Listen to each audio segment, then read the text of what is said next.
जय हिंद साथियों, मैं अंकित कुमार यादव आप सभी का स्वागत करता हूं सृष्टि ज्ञान केंद्र में, जहां हम पढ़ रहे हैं कक्षा 12वीं की राजनीति को, जिसमें चल रहा था अध्याय 3 जिसका नाम है समकालीन विश्व राजनीति में अमेरिकी वर्चस्व।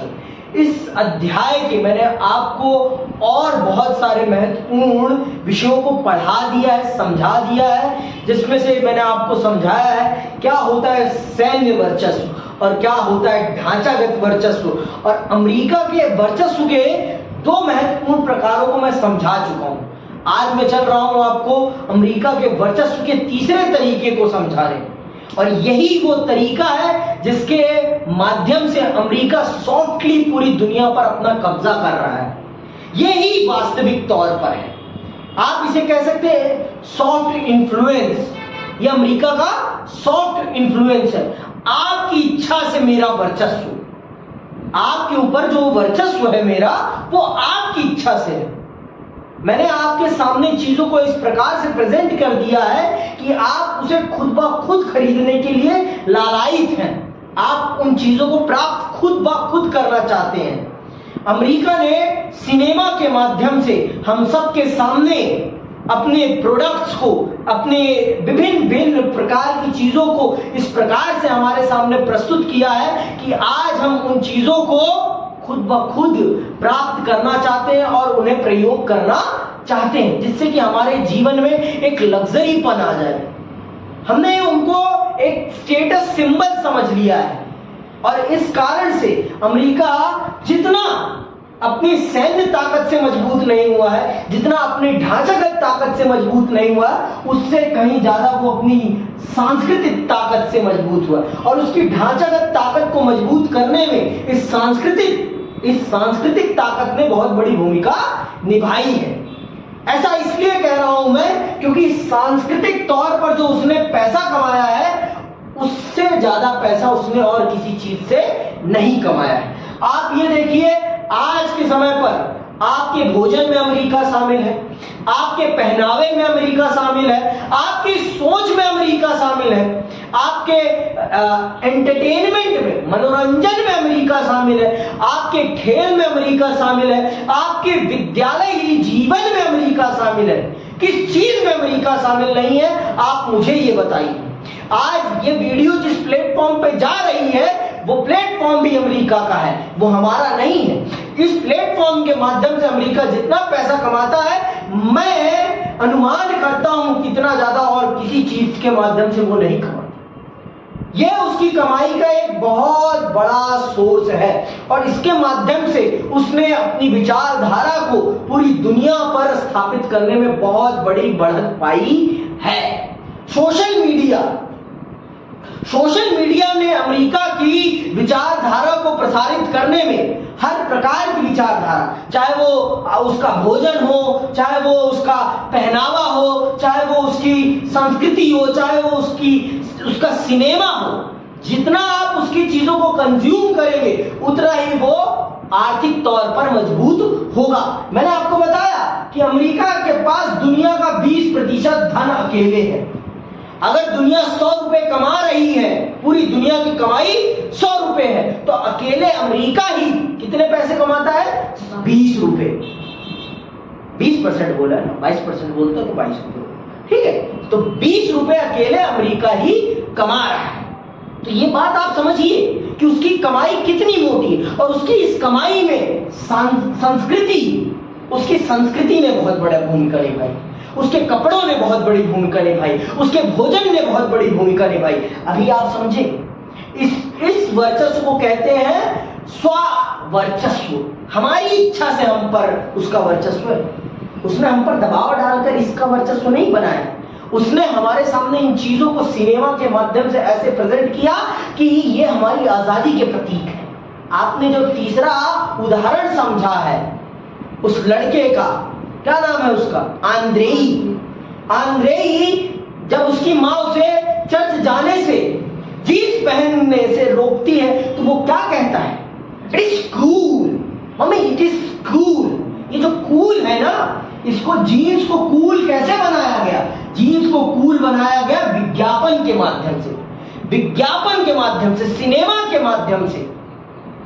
एक समय था कि भारत में जीन्स पहनना अलाउड नहीं था, लेकिन आज आप देखिए घर घर के बच्चे सूट सलवार पहने या ना पहने, भारतीय परिधान पहने या ना पहने, परंतु वेस्टर्न परिधान पश्चिमी वस्त्र जरूर पहनते हैं। इन पश्चिमी वस्त्रों को पहनने से किसका बेनिफिट है? उसकी विचारधारा का बेनिफिट है।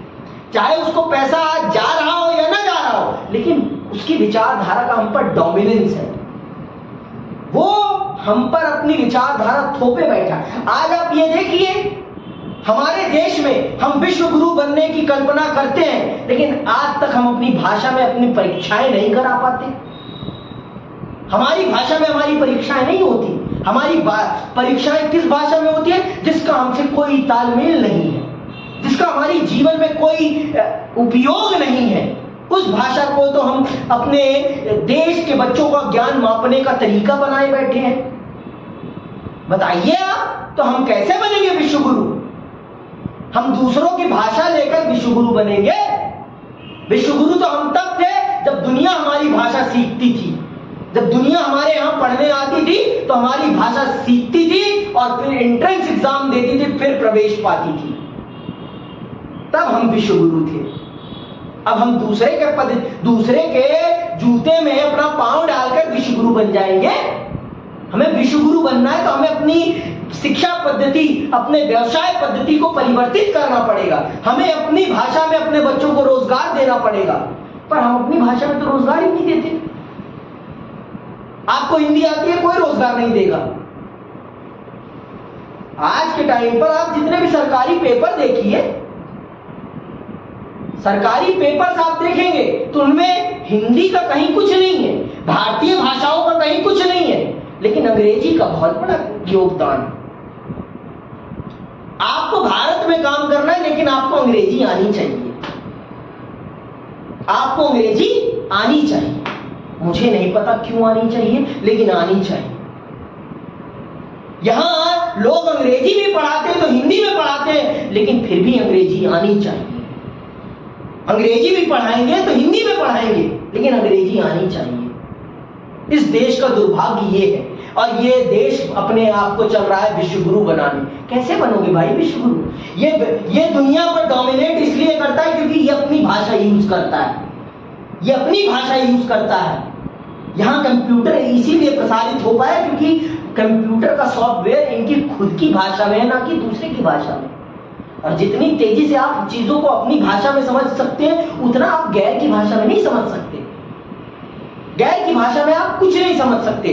जो बात आप अपनी भाषा में समझ सकते हैं, वो बात आप किसी और की भाषा में नहीं समझ सकते। ये बात आप समझिए। और जब तक इस बात को हम नहीं समझेंगे, तब तक हमारा देश आगे नहीं जा सकता। तो अमेरिका का डोमिनेंस इसलिए है क्योंकि अमेरिका हमारी अपनी सहूलियत, अपनी जनता की सहूलियत देखता है। अपनी जनता पे वो बोझ नहीं डालता कि जबरदस्ती कि तुम यही सीखो वो ये नहीं करता। वो अपनी जनता के अनुसार चलता है। जो जनता की सहूलियत है, वही चीज उन्हें उपलब्ध कराता है। वो कभी अड़चन नहीं डालता।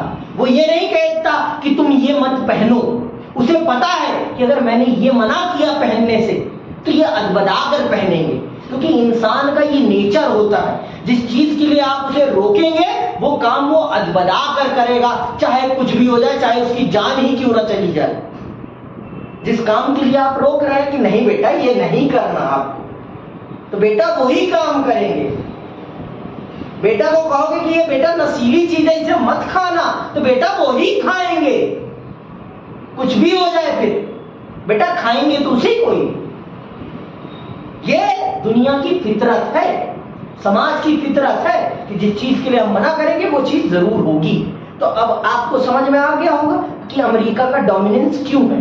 क्योंकि अमेरिका ने अपनी हर चीज का व्यापारीकरण किया है, और जिसने अपनी चीजों का व्यापारीकरण किया है वो ही पैसा कमाएगा।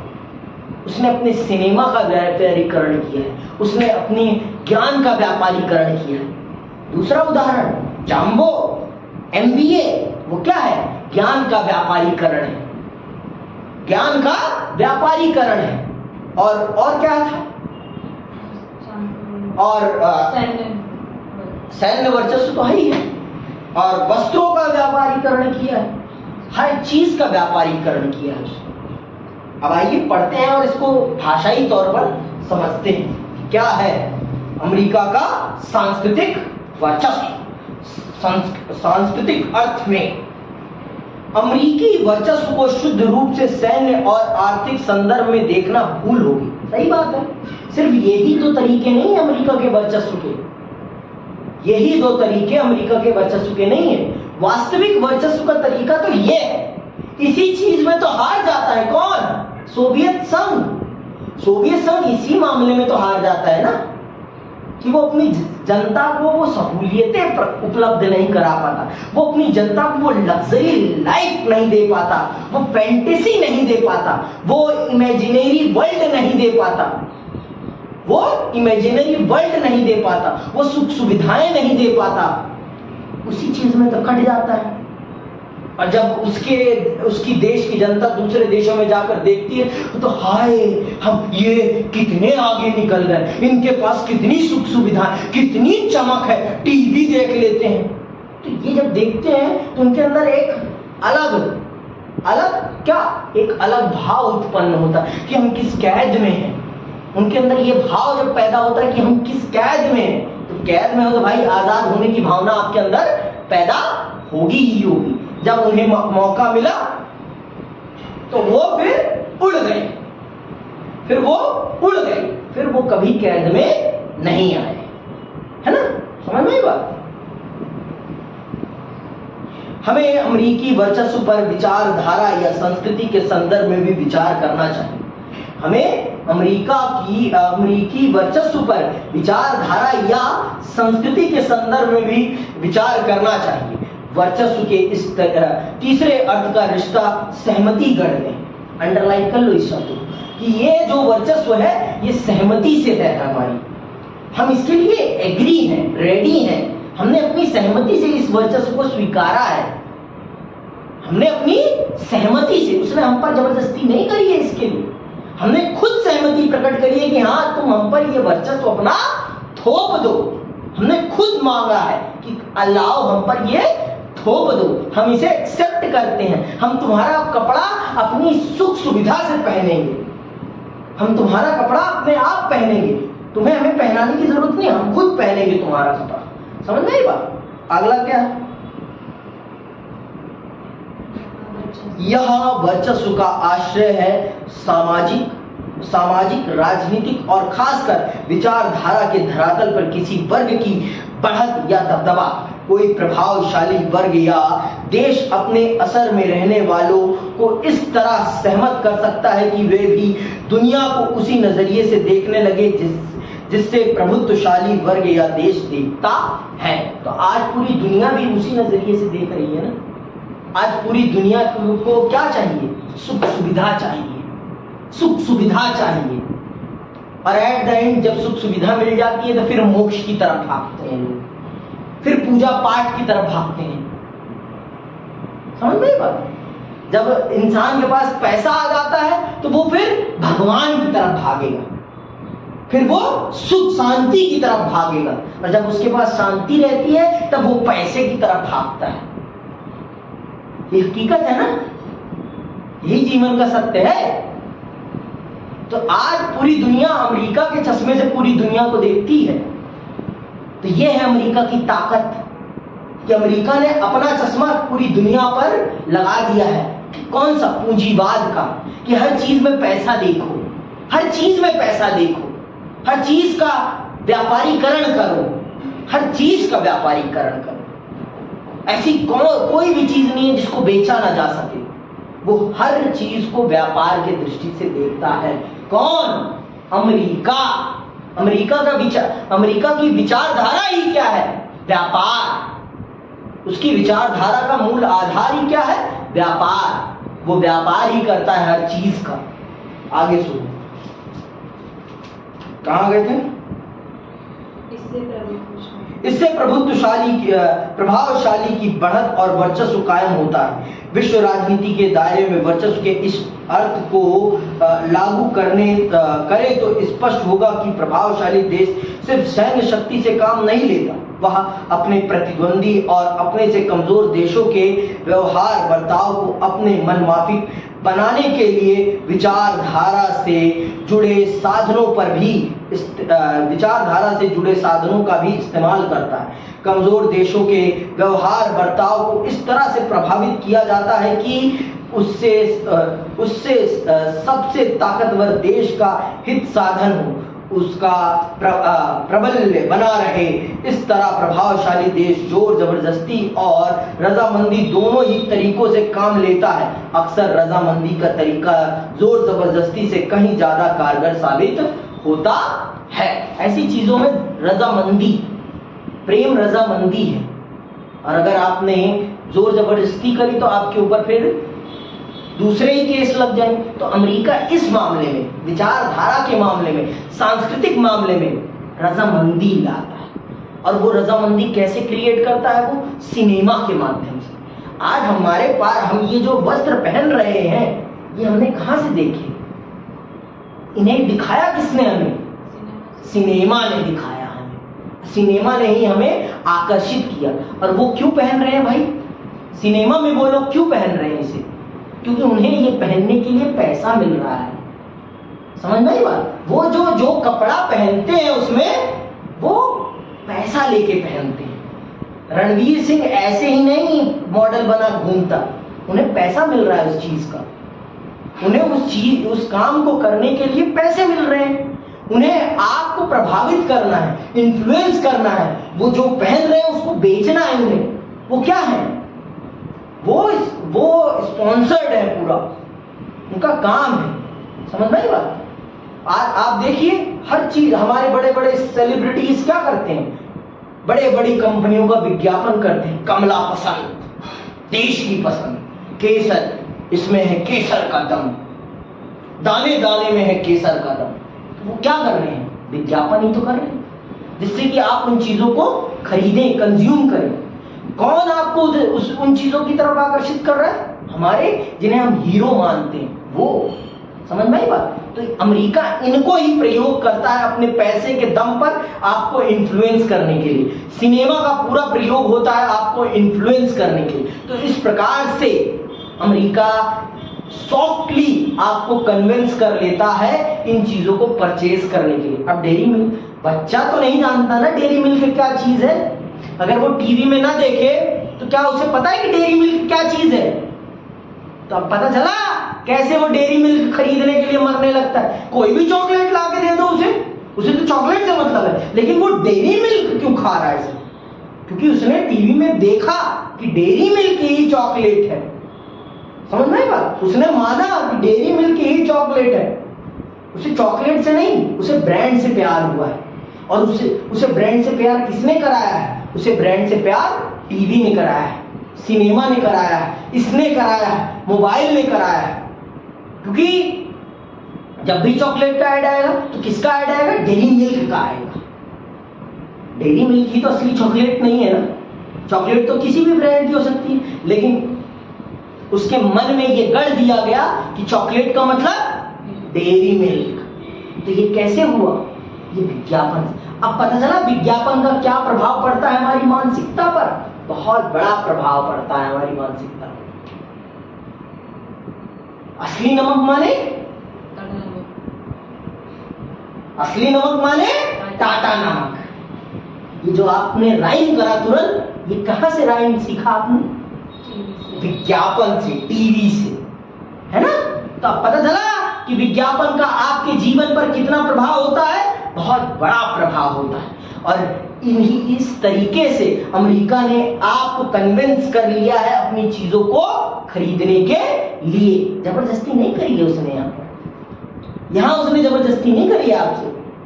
आप अपने आप सॉफ्ट इन्फ्लुएंस हो गए हैं उसकी चीजों के प्रति। समझ में आई बात? तो ऐसे अमेरिका ने आपको सॉफ्ट इन्फ्लुएंस किया है। अब बात समझ में आ गई? आगे सुनो।